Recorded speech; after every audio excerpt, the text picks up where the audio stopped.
when you restage a piece like this, well, this piece in particular, what are you looking for as you were auditioning them and as you were casting them to do their roles? What is that? How does that feeling get manifest in your choices of auditioning and the performance, sort of? Well, when I'm working with a new group, I never really know what to expect or what kind of dancers I'm gonna see. Um, as far as it being set in a school in a university setting, a lot of schools and departments will have rules like you have to be in this level in order to audition to be in this piece. And even teaching master classes tells, oh, this is an advanced dance class, this is a beginning dance class. But for this work, the interesting thing is that everyone is a beginner. And what we're really looking for are dancers that are going to be open and free with their bodies, dancers that could be real people, not look like dancers, not be stiff and be in a performance mode, but someone that could be relaxed, someone that could just be and be open to doing movement that they've never done or ever seen before. Nice, good, good. Um, the piece was originally created on a cast of mainly black dancers. How does this change now when you have to cast it with a cast of how do I say multicultural or different cast? Would be politically correct. Yeah? So how does it change? You know, from being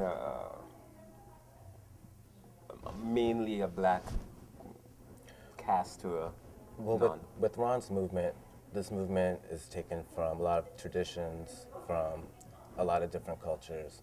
And so even for all of us in the company, this movement is new to all of us. Uh-huh. And so Ron studies dance, it could be Haitian, Guinea, West African, Afro-Cuban. And so for all of us, it's new. And I think the thing I'm trying to have the dancers portray is just an openness to just go for the movement. You know, I try to tell them where it's from, what kind of dance this is, whether it's a spiritual dance, whether it's a work dance. I feel like they should try to approach it the same way they would approach a turn or a jump.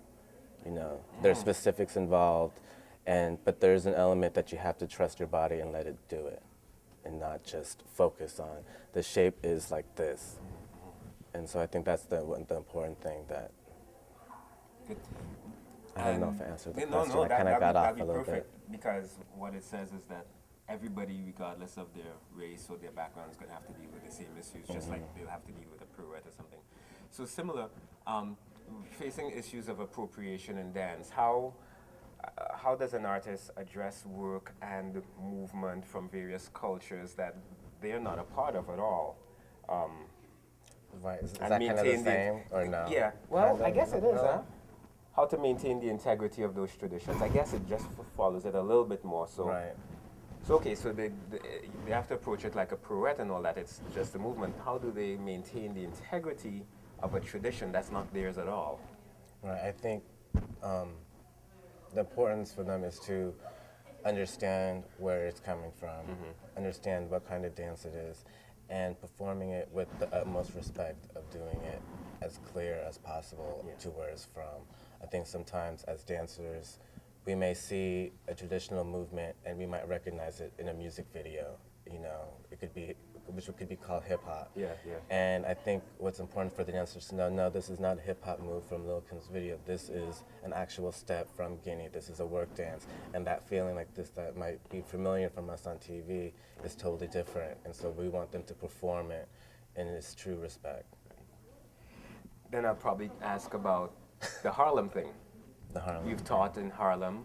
Yes. What's the difference when you're teaching it to a cast of students who are growing up in the city in Harlem and difference from here? So So working with, inner city children or, for instance, the children in Harlem, I think everybody has just a different way of movement that feels natural for them. And we'll just follow him around and he'll just dance around and he's not giving us counts. He's not saying, do this 2 times, do this 3 times, turn around.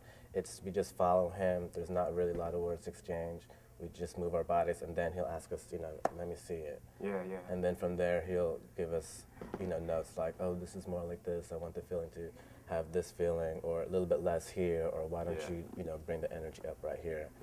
And with all the different dance styles, he is a well-rounded dancer. He takes a lot of different kinds of classes, and with his experiences, we kind of just feel like he just channels all of it. You know, the way it comes out, the way he produces it so quickly. Yeah. You know, and you know, you used to think like, oh, does he go home and plan this out, or you know? But sometimes he'll just play the music and then it just comes out, and you know, he'll have an attitude turn going into a guinea step, and then we'll maybe do sabar arms with another rhythm from another tradition. So all of it just kind of organically comes out, and a lot of people try to mix, you know, traditional dance with modern dance, but I feel like the way he fuses it together is something pretty special. Yeah, yeah. So I went in and I was learning all my gram technique there. I used to sit at Louis Horse's feet and listen, as this man was one of the most brilliant men in the entire universe. There was Solomon Elore bringing in the traditions coming in from Nigeria. We had those who were dancing with Asadata Defora, who was bringing in that energy. Mama Pearl Primus had her studio.